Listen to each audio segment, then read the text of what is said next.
Cientos de miles de imágenes están generando ansiedad, pánico paralizante, terror masivo. Ese miedo ya nos infectó y ha comenzado una batalla silenciosa en nuestro inconsciente. The feeling of living outside the limits of reality, or of what until that moment she knew as reality.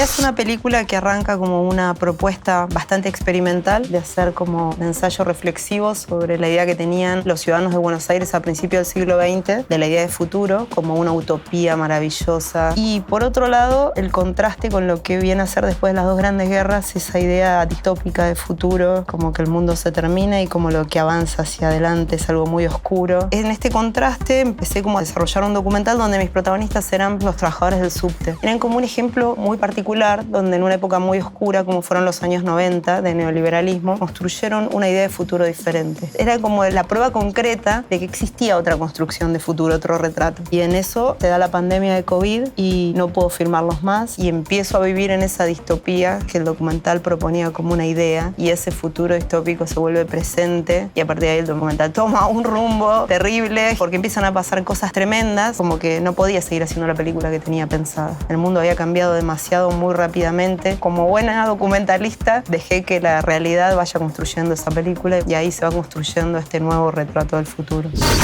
A mí me fascinaba y me fascina mucho el tema del imaginario del futuro. Y a partir de ahí empiezo como a construir esta idea imaginaria y por otro lado la línea más política de los personajes que voy siguiendo. Empiezo a construir así hasta que viene la pandemia de COVID y a partir de ahí tengo una sola chance, que es colocarme de protagonista. Y fue un proceso extraño, fue un proceso donde yo dejé que las máquinas se apoderaran del documental, literalmente, porque los robots se apoderan del documental, las voces de los robots, y de alguna manera dicen lo que yo no puedo decir. Y empecé como a tomar todos estos elementos que había almacenado durante 2 años de registros, de archivos, de búsquedas, y a eso le sumé todo el archivo personal que yo tenía, donde con viejos lentes, lentillas, lupas, iba como refilmando y recortando las imágenes que tenía para resignificarlas, para darle un nuevo punto de vista a partir de esta cosa del aislamiento y de lo que es la realidad vista a través de las pantallas. Yo lo que quería era tratar de construir desde el documental una película en parte de ciencia ficción, que hablaba sobre algo que no está. Y creo que se logró. Es muy extraño eso, pero la gran costurera que va armando todo este entramado es la estética. O sea, es un documental que es muy social, es muy político, es muy personal, pero a la vez es la construcción estética lo que va hilvanando las partes y lo que va llevando al espectador.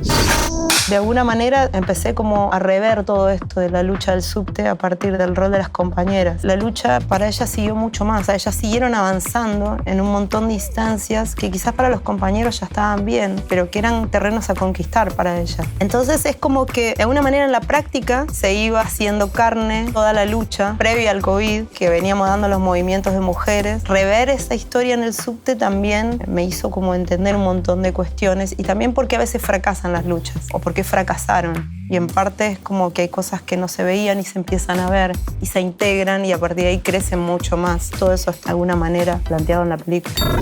Es todo un juego de montaje, que es el espacio donde más cómoda me siento en el cine. Creo que es el espacio donde todo se construye y se destruye. Y hay cosas muy personales que sí, eran un desafío porque era exponer demasiado, pero a la vez yo quería que el documental contara un costado muy personal de este proceso. Y el costado personal tenía mis dudas en cuanto a poder avanzar sobre los personajes que estaba retratando en un espacio tan íntimo, donde uno como documentalista puede avanzar, después la película termina y esa película queda y la persona sigue. Y prefería todo el tiempo que eso fuera sobre mi persona. Entonces sí, hay escenas muy complejas, íntimas, que para mí son esenciales para entender un proceso mucho más global y colectivo, político y social, y esas creo que fueron las escenas más difíciles de armar y de decidir.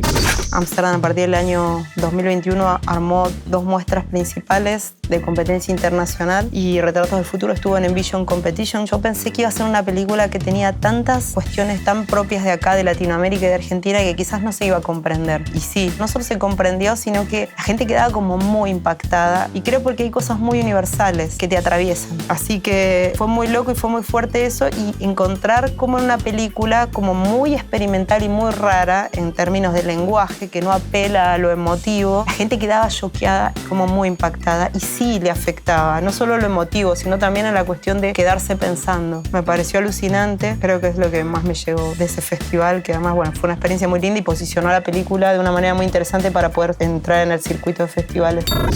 En realidad esta película, Retratos del Futuro, no es estrictamente documental. Yo digo que atraviesa donde no se pueda encontrar el límite entre el documental y la ficción. El otro día leía a Kieslowski, y Kieslowski hablaba del cine que habla de lo que le pasa a la gente, de cómo siente, de cómo vive la gente, de cómo percibe el mundo, de cómo el cine se puede interesar en abocarse a eso y entonces de alguna manera pensar colectivamente esto que es nuestra existencia. Y a mí lo que me encanta del documental es eso, que el documental de alguna manera violentamente se aferra a la realidad. Fue como interesante pero traumático. Soy una persona que disfruta mucho el trabajo colectivo, disfruto mucho del diálogo. Entonces estar sola con todas las ideas en mi cabeza fue como muy traumático. Si a eso le sumabas la pandemia y el aislamiento, fue bastante como oscuro. En ese proceso fui con las máquinas. Fueron las máquinas las que me ayudaron. Iban respondiendo interrogantes que yo me planteaba. Fue una experiencia que también de la cual ya no se vuelve. Fue un desafío interesante. Me gustó al final, no en el proceso. Y obviamente ahora ya no puedo dejar de hacerlo. Voy a tener que seguir.